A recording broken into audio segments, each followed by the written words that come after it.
গোপীনাথ কেঁদে কেঁদে বলছে,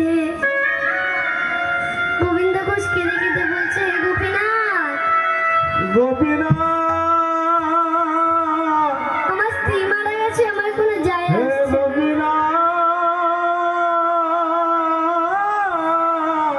কিন্তু তুমি আমার গোপীনাথ সন্তানকে কেড়ে নিও না কোনোদিন। ধীরে ধীরে গোপীনাথ বড় হয়েছে। এখন গোপীনাথের বয়স হয়েছে 5 বছর। একদিন গোবিন্দ ঘোষ বলছে, বাবা আমায় একটু ভিক্ষার ঝুলিটা এনে দিবি? বললো, তার আগে বাবা তুমি বলো আমার মা কোথায়? বলো না বাবা আমার মা কোথায়? ছোটবেলা থেকে তো মায়ের ভালোবাসা পাই, বলো না বাবা। বলে, তুই আমার ভিক্ষা ঝুলিটা এনে দিবি? আমি জানি না তোর মা কোথায়।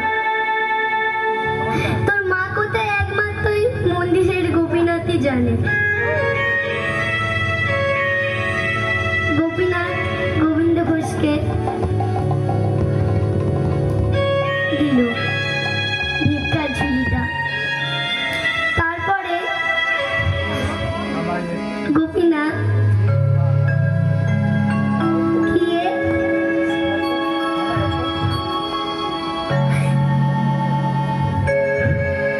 গোপীনাথের কাছে বলছে, গোপীনাথ হে গোপীনাথ আমার মা কোথায়? গোপীনাথ হে গোপীনাথ ছোটবেলা থেকে তো মায়ের ভালোবাসা বলো না গোপীনাথ বলে না গোপীনাথ আমার মা কোথায়?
গোপীনাথ